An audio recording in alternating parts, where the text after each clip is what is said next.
You hear it before you see it. The ground trembling, a thunder of hooves racing across the steppe. In less than a minute, your village will be erased. No walls to shield you. No chance for a last goodbye. Just 10,000 riders surging forward with one purpose. Human lives for the slave markets of Constantinople. Between 1500 and 1700, more than 2 million people, Russians, Ukrainians, Poles, disappeared this way, dragged from their homes into chains. And tonight, it's your turn. This isn't the siege warfare Hollywood loves to glorify. There are no heroic last stands. No fortresses to defend. The Crimean Tatar raiders moved like a storm across the open steppe, swift, predictable, and unstoppable. Twice each year their strikes followed a brutal calendar. Once during harvest, when villages were rich in supplies, and again in winter, when snow and cold sealed off every escape. 86 recorded raids between 1450 and 1586, 70 more in the next century. Each one calculated, each one devastating. They traveled light. No siege engines, no caravans, just bows, curved sabers, and horses bred to cover impossible distances. The open steppe was their highway, an endless plain without forests or mountains to slow them down. Every farming village was nothing more than a roadside market waiting to be harvested. When the raiders struck, they moved with terrifying precision. The elderly and sick were killed instantly. They carried no value. Young men were chained for the galleys of Ottoman warships or conscripted into the Janissary Corps. But women and children, those were the true prize. They commanded the highest prices in the slave markets of Constantinople, Cairo, and beyond. Families were torn apart in minutes, separated into categories like livestock at auction. A witness of one raid wrote, "Our village is burnt, the old mother sabered, and my dearest taken into captivity." For the survivors, the journey had only begun. Chained together in endless lines, captives marched for weeks across the frozen steppe toward collection points on the Black Sea. Those who stumbled were left to die. Those who resisted were made into warnings. By the time they reached the coast, most were broken in body and spirit, already being reshaped into property. The march to the coast was only the first stage of transformation. Chained at the neck or wrists, hundreds of captives trudged in silence across the open steppe. Food was scarce, water scarcer. Those who fell behind were abandoned to the snow or left for wolves. Those who resisted became examples, beaten, mutilated, or killed publicly to crush any thought of defiance. The goal wasn't just transportation, it was psychological warfare.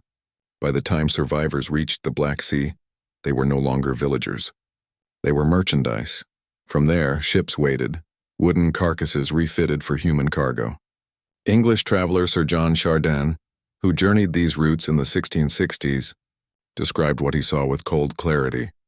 Women and children half naked, covered in rags and filth, loaded onto ships so crowded they could neither sit nor lie down. They ate standing, slept standing, lived standing until death or market arrival ended their suffering. Imagine the stench. Hundreds crammed below deck, air thick with sickness, salt water, and fear. No space to move, no relief from hunger. When disease spread, as it often did, bodies piled up quickly. The dead were heaved into the sea like spoiled cargo, their absence marked only by a lighter chain or an empty shackle.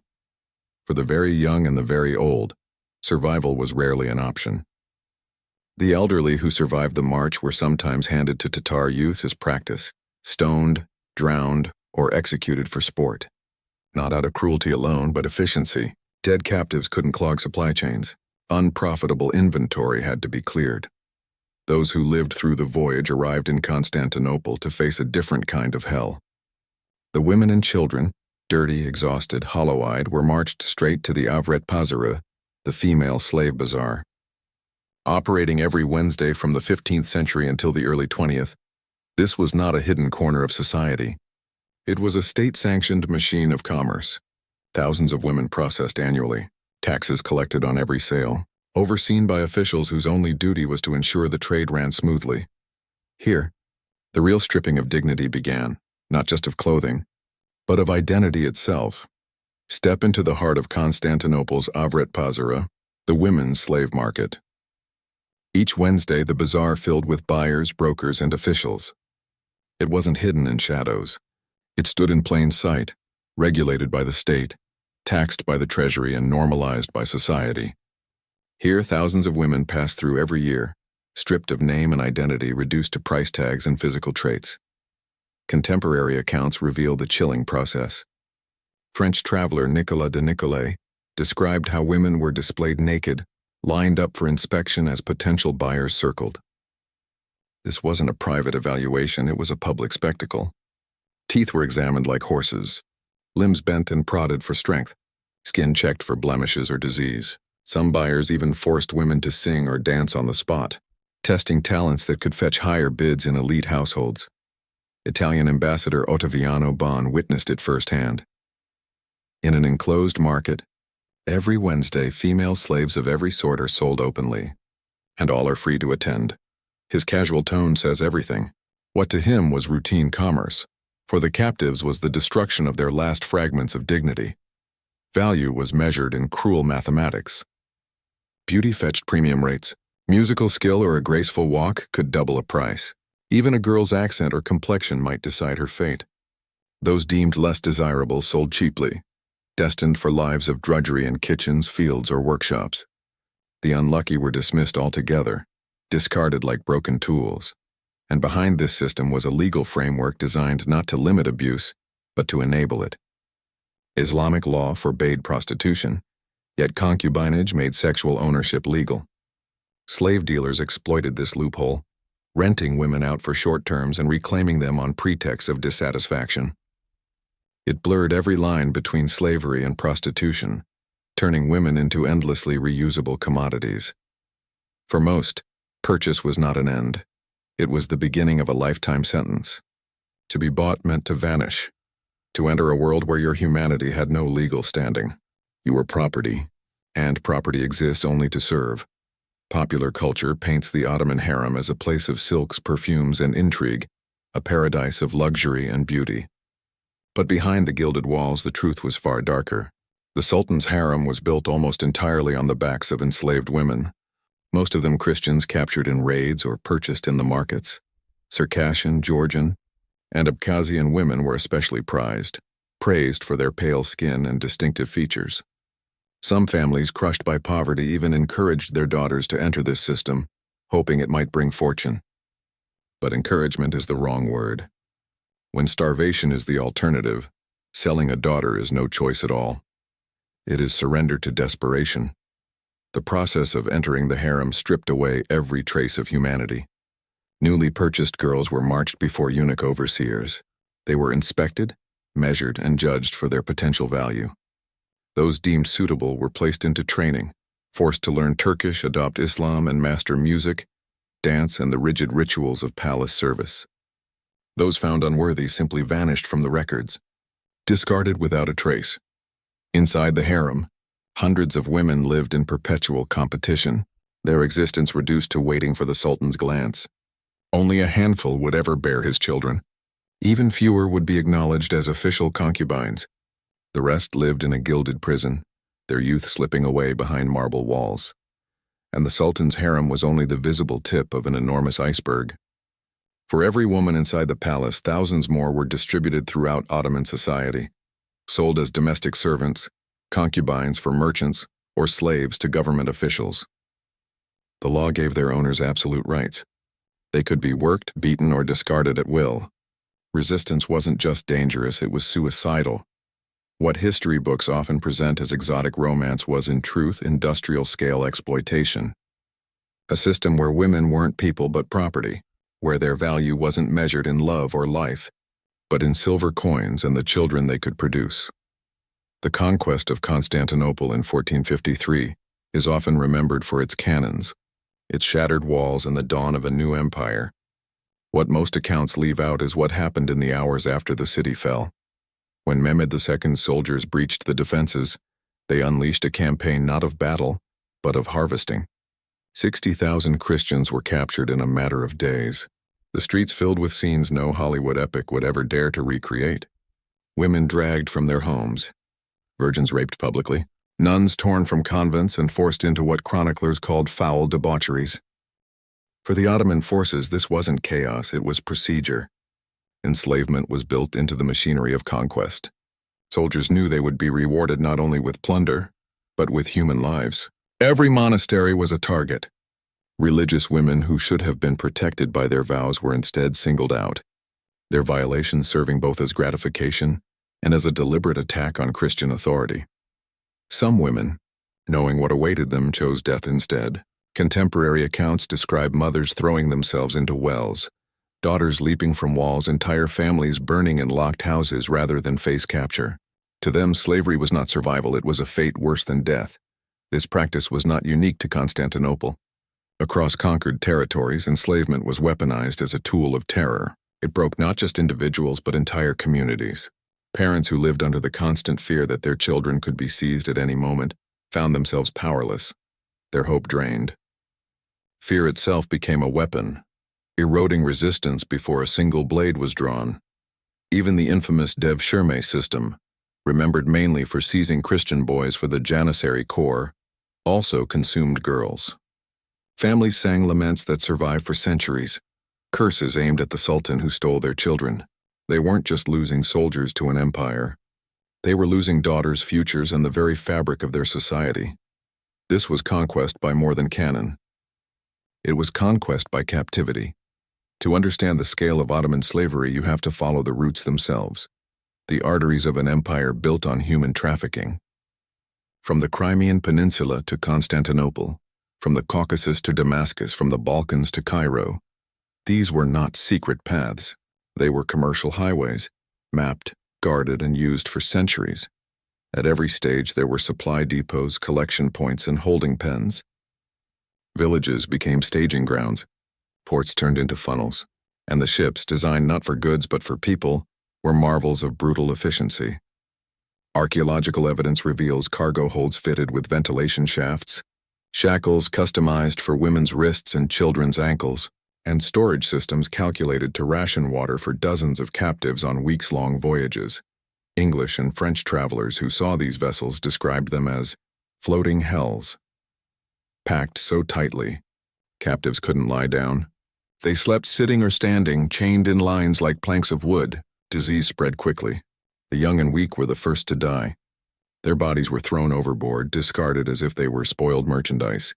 And yet the system was not chaotic. It was regulated like any other economy. Ottoman authorities taxed every slave at 1/40th of their value. Markets ran on strict weekly schedules. Traders issued quality guarantees, promising replacements if a slave proved defective. The efficiency was chilling. Pricing followed predictable rules. Young women commanded the highest rates. Mothers fetched less. Those injured during capture were discounted. A simple economic calculus reduced lives to columns of profit and loss. Buyers did not see themselves as cruel. They saw themselves as businessmen. Behind it all, legal codes enshrined absolute ownership. A master's rights were total: labor, punishment, even sexual access. For enslaved women, there was no law, no appeal, no protection, except for their market value. If they lost it, they lost everything. This was not incidental to the empire's success. It was one of its pillars. The Ottoman world did not simply tolerate slavery, it depended on it. For women sold into slavery, the nightmare didn't end at the auction block. In many ways, it was only beginning. Inside Ottoman households, a woman's fate depended on her master's whims. Some were put to work in kitchens, stables, or fields. But for the young and the beautiful, another path awaited: the harem. Western imaginations often reduced the harem to a place of silk cushions and luxury. The truth was far darker.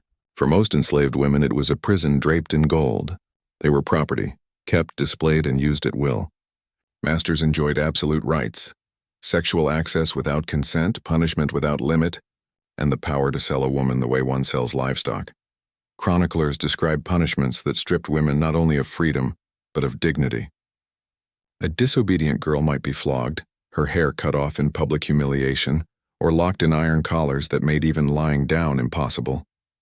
Those who resisted sexual demands risked worse: branding, mutilation, or being sold to harsher masters as damaged goods. Some women were forced into what we would now call breeding programs. Their role was to bear children who, depending on circumstance, might be absorbed into the household as heirs or sold for profit. Infants born to slave mothers did not guarantee freedom.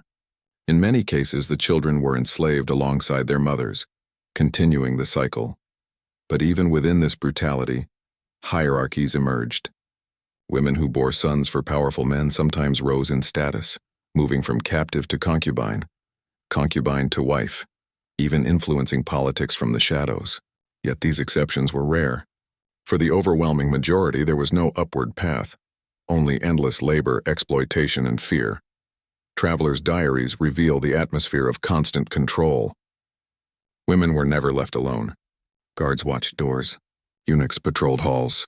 Escape was nearly impossible. And even if they did run, where could they go? Without documents, language, or allies, most who fled were quickly recaptured and made examples of. Every breath of their lives was monitored, owned, and rationed out. Freedom was not just gone, it was unimaginable. If chains bound the body, fear bound the soul. For communities living under Ottoman rule, the threat of enslavement was constant, an invisible noose that tightened with every rumor of soldiers approaching. Families lived with the knowledge that at any moment, their daughters could be seized for a harem, their sons taken for the janissaries, their homes stripped bare. It wasn't just about labor or soldiers, it was about control. By breaking families, by ripping children from parents, the empire fractured resistance before it even began. Parents raised their children under a cloud of dread. Folk songs and laments tell us more than official records ever could. Mothers sang of empty cradles. Fathers cursed the Sultan in whispered prayers. Stories of girls who vanished into ships or boys who never returned from the barracks became cultural memory, retold at firesides, woven into lullabies. Fear itself became an inheritance, passed down from one generation to the next. The trauma was not confined to those enslaved. Even those who survived without capture lived in a state of psychological captivity. Farmers abandoned fertile lands to flee further into the mountains. Villages practiced silence, warning children never to cry too loudly, never to light a fire that could draw attention. Suspicion corroded trust.